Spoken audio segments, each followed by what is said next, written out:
Hello అండి, నేను మీ Divya. Welcome back to dine with Divya. ఇవాల్టి మన వీడియోలో మాన్సూన్ స్పెషల్గా 2 స్టార్టర్ రెసిపీస్ని రెస్టారెంట్ స్టైల్లో ఒకే వీడియోలో చూపించబోతున్నానండి. వర్షం పడిందంటే వేడివేడిగా కరకరలాడేలా స్నాక్లా ఏదో ఒకటి తినాలని అనిపిస్తూ ఉంటుంది. సో అలాంటప్పుడు ఈ 2 స్టార్టర్ రెసిపీస్ని స్నాక్లా మనం చాలా టేస్టీగా, చాలా ఈజీగా చేసుకుని ఇంట్లోనే హ్యాపీగా, హైజీనిక్గా తినేయచ్చు. సో మరి ఇంకా లేట్ చేయకుండా ఆ 2 రకాల రెస్టారెంట్ స్టార్టర్స్ని ఎలా తయారు చేసుకోవాలో చూసేద్దాం. ముందుగా చిల్లీ పన్నీర్ని ఎలా తయారు చేసుకోవాలో చూద్దాం. ఈ చిల్లీ పన్నీర్ని చేయడానికి ఇక్కడ నేను 200 గ్రామ్స్ వరకు ఫ్రెష్ పన్నీర్ని తీసుకుని ఇలా మీడియం సైజులో ముక్కలుగా కట్ చేసి పెట్టుకున్నాను. ఇప్పుడు ఈ పన్నీర్ క్యూబ్స్ని ఒక బౌల్లోకి వేసుకోండి. నెక్స్ట్ ఈ ముక్కల్లో 1/2 టీ స్పూన్ వరకు సాల్ట్ని వేసుకోండి. నెక్స్ట్ 1 టీ స్పూన్ వరకు కారాన్ని వేసుకోండి. అలాగే 3 టేబుల్ స్పూన్ వరకు కార్న్ఫ్లోర్ని వేసుకోవాలి. ఇలా కార్న్ఫ్లోర్ వేసాక ముక్కలకి బాగా పట్టేలా కలపండి.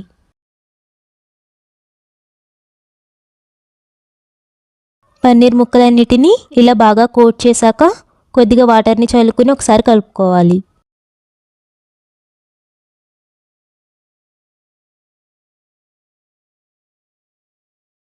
పన్నీర్ ముక్కలన్నిటినీ ఇలా బాగా కోట్ చేసుకున్న తర్వాత ఒక కడాయిలో 3 నుంచి 4 టేబుల్ స్పూన్ల వరకు ఆయిల్ని వేసి వేడి చేయండి. ఆయిల్ వేడయ్యాక కోట్ చేసి పెట్టుకున్న పన్నీర్ ముక్కల్ని వేసి ఈవెన్గా క్రిస్పీగా అయ్యే వరకు మీడియం ఫ్లేమ్లో వేయించుకోవాలి. లేదా ఈ పన్నీర్ ముక్కల్ని క్రిస్పీగా అయ్యే వరకు ఎక్కువ ఆయిల్లో డీప్ ఫ్రై చేసుకున్నా పర్వాలేదు. చూడండి, ఇలా గోల్డెన్ కలర్లోకి వచ్చి క్రిస్పీగా అయిన తర్వాత ఫ్లేమ్ ఆఫ్ చేసేసి వీటిని కాసేపు పక్కన ఉంచండి. నెక్స్ట్ ఒక బౌల్లోకి 1 టేబుల్ స్పూన్ వరకు టమాటా సాస్ని వేసుకోండి. నెక్స్ట్ 1 టేబుల్ స్పూన్ వరకు రెడ్ చిల్లీ సాస్ని వేసుకోవాలి. నెక్స్ట్ 1 టేబుల్ స్పూన్ వరకు సోయా సాస్ని వేసుకోండి. నెక్స్ట్ 1 టేబుల్ స్పూన్ వరకు వెనిగర్ని వేసుకోండి. అలాగే రుచికి సరిపడా ఉప్పు వేసుకోవాలి. దీంతోపాటు 1 టీ స్పూన్ వరకు షుగర్ని వేసుకుని బాగా మిక్స్ చేయండి. ఇలా షుగర్ని వేస్తే అన్ని స్పైసెస్ని బ్యాలెన్స్ చేస్తుంది. అంతేకాకుండా ఇలా సాస్ అన్నిటినీ ముందుగా ఇలా మిక్స్ చేస్తే ఈవెన్గా సాసెస్ అన్నీ ముక్కలకి పడతాయండి. ఇలా అన్నీ కలిసేట్టుగా మిక్స్ చేసుకున్న తర్వాత పక్కన పెట్టేసేయండి. నెక్స్ట్ ఒక పాన్లోకి 2 టేబుల్ స్పూన్ల వరకు ఆయిల్ని వేసి వేడి చేయండి. ఆయిల్ వేడయ్యాక 1 టేబుల్ స్పూన్ వరకు సన్నగా తరిగిన వెల్లుల్లిని వేసుకోండి. నెక్స్ట్ 1/2 టేబుల్ స్పూన్ వరకు సన్నగా కట్ చేసిన అల్లాన్ని వేసుకుని మీడియం ఫ్లేమ్లో 1 మినిట్ పాటు వేయించుకోవాలి. 1 మినిట్ వేయించిన తర్వాత 1 టేబుల్ స్పూన్ సన్నగా తరిగిన పచ్చిమిర్చిని వేసి మరొక నిమిషం వేయించుకోండి. నెక్స్ట్ ఇందులో 1/2 కప్ వరకు పెటల్స్లా కట్ చేసుకున్న ఉల్లిపాయను వేసుకోండి. దీంతోపాటు 1/2 కప్ వరకు ముక్కలుగా కట్ చేసుకున్న క్యాప్సికమ్ని వేసుకుని మీడియం ఫ్లేమ్లో 3 నిమిషాల పాటు వేయించుకోండి. 3 నిమిషాల తర్వాత మిక్స్ చేసి పెట్టుకున్న సాసెస్ని వేసుకోండి. అలాగే 1 టీ స్పూన్ వరకు మిరియాల పొడిని వేసుకొని 1 మినిట్ పాటు బాగా మిక్స్ చేయండి. 1 మినిట్ తర్వాత కార్న్ఫ్లోర్ వాటర్ని వేసుకుని బాగా కలుపుకోవాలి. 1 టేబుల్ స్పూన్ కార్న్ఫ్లోర్లో 3 టేబుల్ స్పూన్ వరకు వాటర్ని వేసి కలుపుకోవాలి. ఇలా కొంచెం కార్న్ఫ్లోర్ దగ్గర పడిన తర్వాత ఇందులో ఫ్రై చేసుకున్న పన్నీర్ ముక్కల్ని వేసి హై ఫ్లేమ్లో 2 నిమిషాల పాటు బాగా మిక్స్ చేసుకోండి. మీరు ఇంకా కొంచెం గ్రేవీలా తినాలనుకుంటే కార్న్ఫ్లోర్ మిక్స్ని వేసిన వెంటనే ఎక్కువ ఉడికించకుండా పన్నీర్ ముక్కల్ని వేసి కలిపి ఫ్లేమ్ ఆఫ్ చేసేసుకుని సర్వ్ చేసుకుంటే సరిపోతుంది. 2 మినిట్స్ తర్వాత ఫ్లేమ్ ఆఫ్ చేసేసుకుని వేడివేడిగా సర్వ్ చేసుకోండి. ఇప్పుడు దీనిపైన తరిగిన స్ప్రింగ్ ఆనియన్స్ని వేసుకుంటే రెస్టారెంట్ స్టైల్ చిల్లీ పన్నీర్ ఎంతో సింపుల్గా తయారైపోయింది. లాస్ట్ రెసిపీ క్రిస్పీ కార్న్ ఎలా తయారు చేసుకోవాలో చూద్దాం. ముందుగా ఒక కడాయిలో 3 కప్పుల వరకు అంటే సుమారు 1/2 లీటర్ వరకు వాటర్ని వేసుకోవాలి. ఇందులో 1/2 స్పూన్ వరకు సాల్ట్ని వేసి ఒకసారి బాగా కలుపుకుని వాటర్ని మరగబెట్టుకోవాలి. చూడండి, వాటర్ ఇలా బాగా మరుగుతున్నప్పుడు 2 కప్పుల వరకు ఫ్రెష్ స్వీట్ కార్న్ గింజల్ని శుభ్రంగా కడిగి వేసుకోవాలి. ఇప్పుడు ఫ్లేమ్ని మీడియంలో ఉంచి స్వీట్ కార్న్ గింజల్ని ఒక 5 నిమిషాల పాటు ఉడికించుకోవాలి. ఇలా మనం స్వీట్ కార్న్ ఉడికించుకుంటే డీప్ ఫ్రై చేస్తున్నప్పుడు గింజలు అనేవి పేలకుండా ఉంటాయి. ఇవి ఎక్కువ కూడా ఉడకనవసరం లేదండి. చూడండి, స్వీట్ కార్న్ కొంచెం ఉబ్బినట్టుగా కనిపిస్తున్నాయి కదా. ఇప్పుడు ఫ్లేమ్ ఆఫ్ చేసేసుకుని ఒక స్టైనర్లోకి వేసి వాటర్ మొత్తం పోయే వరకు కాసేపు పక్కన పెట్టేసుకుందాం. ఒకవేళ మీకు ఎక్కువగా స్వీట్ కార్న్ ఉడికిపోయినట్టు అనిపిస్తే గింజల్లో వెంటనే చల్లని నీళ్లు వేసి ఒక 5 మినిట్స్ ఉంచి వాటర్లోంచి స్వీట్ కార్న్ని తీసేయండి. ఇలా చేయడం వల్ల తర్వాత చేసే ప్రాసెస్లో ఇంకా ఎక్కువ మ్యాష్ అవ్వకుండా ఉంటాయి. ఇలా మొత్తం వాటర్ పోయిన తర్వాత వీటిని ఒక మిక్సింగ్ బౌల్లోకి వేసేసుకుందాం. ఇందులో 2 కప్పుల స్వీట్ కార్న్కి 1/2 కప్ వరకు కార్న్ ఫ్లోర్ వేసుకోవాలి. అలాగే 2 టేబుల్ స్పూన్ వరకు బియ్యపిండి,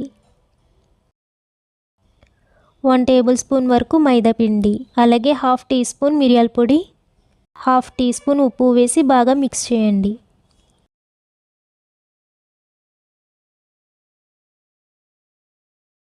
ఒకవేళ మనం యాడ్ చేసిన ఫ్లోర్స్ అనేవి స్వీట్ కార్న్కి సరిగ్గా పట్టుకోకపోతే ఇలా కొద్దిగా వాటర్ని స్ప్రింకిల్ చేసుకుని మళ్ళీ బాగా మిక్స్ చేసుకోవాలి. ఇలా బాగా కోట్ చేసుకున్న స్వీట్ కార్న్ని ఇప్పుడు మనం డీప్ ఫ్రై చేసుకోవాలి. దీనికోసం ఒక లోతుగా ఉన్న కడాయిలో డీప్ ఫ్రైకి సరిపడా ఆయిల్ని వేసి మోడరేట్గా హీట్ చేయాలి. ఆయిల్ వేడైన తర్వాత ఉడికించిన స్వీట్ కార్న్ని కొంచెం కొంచెంగా ఆయిల్లో వేసుకుని లో ఫ్లేమ్లో మాత్రమే స్వీట్ కార్న్ని క్రిస్పీగా అయ్యే వరకు వేయించుకోవాలి. పొరపాటును కూడా తొందరగా అవ్వాలని హై ఫ్లేమ్లో పెట్టకండి. అప్పుడు స్వీట్ కార్న్ అనేది పేలే ఛాన్సెస్ ఎక్కువ ఉంటాయి. ఒకవేళ మీకు స్వీట్ కార్న్ వేయిస్తుంటే పేలుతాయని భయంగా ఉన్నా లేదా స్వీట్ కార్న్ పేలుతుంటే ఇలా ఒక మూత ఆయిల్ పైన కవర్ చేసి వేయించండి. చూడండి, ఇలా స్వీట్ కార్న్ వేయిస్తున్నప్పుడు వచ్చే నొరగ తగ్గి లైట్ గోల్డెన్ కలర్లోకి వస్తే స్వీట్ కార్న్ చక్కగా వేగినట్టే. అంతేకాకుండా స్టైనర్ని కదిపినప్పుడు స్వీట్ కార్న్ సౌండ్ ఇలా వస్తే కూడా స్వీట్ కార్న్ అనేది చక్కగా వేగినట్టే. ఇప్పుడు వీటిని ఒక టిష్యూ పేపర్ ఉన్న బౌల్లోకి తీసేసుకుందాం. ఈ విధంగానే మనం ఉడికించి కోట్ చేసి పెట్టుకున్న స్వీట్ కార్న్ని కొద్ది కొద్దిగా వేసుకుని క్రిస్పీగా అయ్యాక టిష్యూ పేపర్లోకి తీసి పెట్టేసుకోవాలి. ఇలా మొత్తం వేయించుకున్న తర్వాత కాసేపు పక్కన పెట్టేసుకుందాం. ఇప్పుడు ఒక ప్యాన్లో 2 టేబుల్ స్పూన్ వరకు ఆయిల్ వేసి హీట్ చేశాక ఇందులో ఫైన్గా తరిగిన ఒక పచ్చిమిర్చి ముక్కల్ని వేసుకుందాం.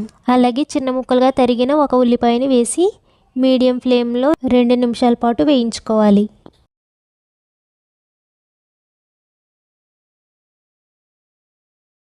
ఇప్పుడు చిన్న ముక్కలుగా తరిగిన ఒక క్యాప్సికమ్ని వేసి 5 నిమిషాల పాటు వేయించుకుందాం. ఇవి ఎక్కువసేపు వేయించక్కర్లేదండి, జస్ట్ పచ్చివాసన పోయే వరకు వేయిస్తే సరిపోతుంది. ఇప్పుడు ఇందులో 1 teaspoon salt, 1/2 tablespoon కారం, 1 tablespoon tomato ketchup, 1/2 tablespoon soya sauce. Soya సాస్కి బదులు మీరు ఆమ్చూర్ పౌడర్ని కూడా వేసుకోవచ్చు. నెక్స్ట్ 1 టీ స్పూన్ మిరియాల పొడి, లాస్ట్ 1 టీ స్పూన్ తెల్ల మిరియాల పొడి వేసి లో ఫ్లేమ్లో బాగా మిక్స్ చేయండి. మిక్స్ చేశాక టేస్ట్ చూసుకొని ఏం తక్కువ ఉన్నా మీరు యాడ్ చేసుకోవచ్చు. ఇలా బాగా యాడ్ చేసుకున్న తర్వాత ఫ్లేమ్ ఆఫ్ చేసేసి ఇందులో డీప్ ఫ్రై చేసుకున్న స్వీట్ కార్న్ వేసుకుని స్పైసెస్ అన్నీ గింజలకు పట్టేలా బాగా మిక్స్ చేయండి.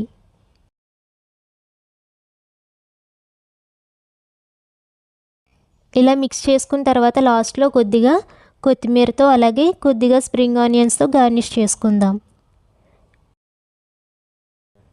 ఇప్పుడు ఈ క్రిస్పీ కార్న్ని సర్వింగ్ ప్లేట్లోకి ట్రాన్స్ఫర్ చేసుకుంటే అంతే అండి, tasty restaurant style starter recipe crispy corn ready. ఈ క్రిస్పీ కార్న్ ఎప్పుడు హాట్గా తింటేనే అందులో ఉండే టేస్ట్ అలాగే స్పైసెస్ అనేవి మన నోటికి బాగా తెలుస్తాయి. సో చూసారు కదా, ఈ 2 రకాల స్టార్టర్ రెసిపీస్ని ఈజీగా టేస్టీగా ఇంట్లోనే ఎలా తయారు చేసుకోవాలో. మరి మీరు కూడా డెఫినెట్గా ట్రై చేయండి. ట్రై చేశాక మీకు ఎలా టేస్ట్ కుదిరింది అనేది మీ ఫీడ్బ్యాక్ని మన ఛానల్ కామెంట్ సెక్షన్లో నాతో షేర్ చేసుకోండి. రెసిపీస్ నచ్చితే ఒక లైక్ చేసి మీ ఫ్రెండ్స్ అండ్ రిలేటివ్స్కి షేర్ చేయండి. మన ఛానల్ సబ్స్క్రైబ్ చేసుకోండి. Thank you for watching.